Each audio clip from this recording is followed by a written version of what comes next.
సాఫ్సీదా ముచ్చట ఎట్లున్నారో అందరూ మంచిగున్నారా? నేనైతే మంచిగున్నానోళ్ళ మీ కొరకు ఇలా మంచి మంచి వార్తలు పట్టుకొని వచ్చిన. నల్గొండ జిల్లాలో ఒకప్పుడు ఫ్లోరైడ్ సమస్య ఎట్లుంటుండే, దశాబ్దాలు జనాలు నరకం కండ్ల ముంగట చూసిండ్రు. కేసీఆర్ సార్ సీఎం కాగానే నల్గొండలో ఫ్లోరైడ్ సమస్యలను పారదోలే పని ముంగట వేసుకున్నాడు. ఒక యజ్ఞం లేకనే నల్గొండలో ఫ్లోరైడ్ సమస్య లేకుండా చేసిండు. నల్గొండ ఫ్లోరైడ్ తక్కుముఖం పట్టిందని కొద్దు కేంద్ర పొల్ల ఎన్నోసార్లు రిపోర్ట్లు బయట పెట్టిండ్రు. కానీ ఈ కాంగ్రెస్ సర్కార్ రాగానే మళ్ళా ఫ్లోరోసిస్ సమస్య సురువైందని మంత్రి గారే సెలవిస్తుండ్రంటే ఏ తీర్లుందో చూడుండ్రి ఈ వ్యవస్థ. దేశాన్ని 60 ఏళ్ళు ఏలిండ్రు కాంగ్రెస్ వాళ్ళే, కానీ ఏనాడు నల్లగొండలో ఫ్లోరైడ్ సమస్య తీర్చే పని చేయలేదు. తలాపున నీళ్లు వారుతున్నా నల్లగొండ ప్రజలకు మంచినీళ్లు తాగిచ్చే ప్రయత్నం చేయలే. కానీ కేసీఆర్ సార్ సీఎం కాగానే నల్లగొండ ఫ్లోరైడ్ నీళ్ల సమస్య లేకుండా చేసిండు.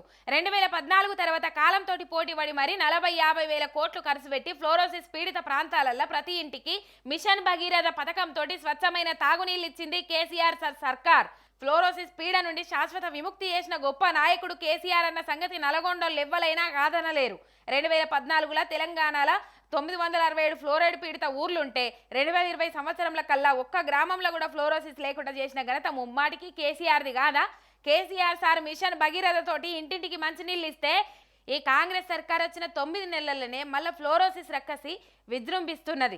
కాంగ్రెస్ ఏలుబడిలో నల్గొండకు ఇటున్న పుల్లదీసి అటు వెట్టని మంత్రి కోమటిరెడ్డి, ఉత్తమ్ రెడ్డి సార్లు కూడా ఇవాళ ఫ్లోరోసిస్కు కారణం కేసీఆర్ అంటే జనాలకు దేంతో నవ్వాలనో అర్థమైతలేదట.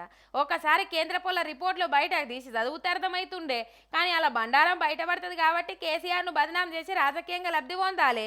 ఇవే కుట్రలు తప్ప ఏదైనా మంచి చేసే ఉద్దేశం ఉంటే మంచిగుండని సొట్లు పెడుతుండ్రు ఎంకన్న సార్ మాటలు వింటున్న నెటిజన్లు. లాస్ట్ మంత్ మార్చిలో గవర్నమెంట్ ఆఫ్ ఇండియా మళ్ళీ పోయిన నెలలో ఒక రిపోర్ట్ ఇచ్చింది. ఇప్పటికీ ఫ్లోరైడ్ శాతం 10 ppm ఉన్నది, పార్ట్స్ పర్ మిలియన్. 10 ppm అంటే ఆయన ఫ్లోరైడ్ మాయం చేసిన అని చెప్పుకున్నాడు. మాయం కాదు, ఇంకా పెరిగింది ఇప్పుడు. అందరికి నమస్తేనోళ్ళ, వెల్కమ్ టు సాఫ్సీదా ముచ్చట. మీరోటి గమనించిండ్రో లేదో, హైదరాబాద్ చుట్టుముట్టే కానీ హైదరాబాద్లోనే కానీ మనం ఒకప్పుడు ప్లాట్లు కొంటే మళ్ళీ అమ్ముకుంటే మంచి రేట్ వచ్చేది. ఇప్పుడు ఒకసారి ఉన్న ప్లాట్ను అమ్ముకుందామని చూడుండ్రి, ఏమైనా రేటు బాగా పెరిగిందో లేదో తెలుస్తుంది. ఈ ముచ్చట మేమంటలేం, ఖుద్దు ఇండియా అంతటా రియల్ ఎస్టేట్ వ్యవహారాల మీద సర్వే చేస్తున్న ఓ సంస్థలు బయట పెట్టిన ముచ్చట. హైదరాబాద్లో రియల్ ఎస్టేట్ డమాల్ అయిందని సర్వే రిపోర్టు బయట పెట్టినరు రియల్ ఎస్టేట్ అనలైటిక్ సంస్థ ప్రాప్ ఈక్విటోళ్ళు. ఇలా అమ్మకాలల్లా 42% డౌన్ అయిందని చెప్పుకొచ్చిండ్రు. ఇక హైదరాబాద్ రియల్ ఎస్టేట్ మార్కెట్ల ఇళ్ళ అమ్మకాలు జూలై సెప్టెంబర్ కాలంలో సుమారు 42% తక్కువని అని అనుకొచ్చిండ్రు. ఇప్పటికే 12,082 యూనిట్లు అమ్ముడు పోతే ఏడాది కింద ఇదే 3 నెలల కాలంలో 20,658 యూనిట్లు అమ్ముడు పోయినాయి అని చెప్పిండ్రు. ఇక మన హైదరాబాదే కాదు, ఢిల్లీ, నావీ, ముంబై పొంటి కూడా 18% అమ్మకాలు తగ్గినాయట. హైదరాబాద్లో తగ్గేందుకైతే కాంగ్రెస్ విధానాలే కారణం అంటుర్రు. హైదరాబాద్ చేయబట్టి చాలా మటుకు ఇండ్లు కొందామంటేనే వెనక ముందు అవుతుర్రట జనాలు. ఇక ప్లాట్లు అమ్ముడుపోక కూడా పబ్లిక్ ఇబ్బంది పడుతుర్రట. మీ ఇంట్లో పెద్దోళ్లకు ఈ నెల పెన్షన్ టైంకే ఇచ్చిండ్రా? దివ్యాంగుల పెన్షన్లు ఎంత ఇస్తుండ్రు? ఇప్పుడు మేము వస్తే 2,000 పింఛన్ను 4,000 ఇస్తామని కాంగ్రెస్ పార్టీ వాళ్ళు ఓట్లకు ముందుగాలు 6 గ్యారంటీల హామీలు ఇచ్చిండ్రు. 4,000 ఉన్న దివ్యాంగుల పింఛన్ని 6,000కు పెంచిస్తామన్నారు. 100 రోజుల్లోపే ఇస్తామని చెప్పిన వాళ్ళు ఇప్పుడు 9 నెలలాయే ఏం పడవ చేస్తున్నట్టు. మాటలు ఢిల్లీ కోటలు దాటుతాయి కానీ చేతులు గాంధీ భవన్ దాటాయన్నట్టున్నది కాంగ్రెస్ వాళ్ళ కథ. 100 రోజుల్లోనే 6 గ్యారంటీలు అమలు చేస్తామని తీయటి మాటలు చెప్పి ఓట్లు బొచ్చలేపించుకుండ్రు. తీరా గెలిచినాక పింఛన్ల ఊసే మర్చిండ్రు. ఎంతో మంది లబ్ధిదారులు పెంచిన పింఛన్లు ఎప్పుడిస్తారని ఆశతోనే ఎదురు చూస్తాండ్రు.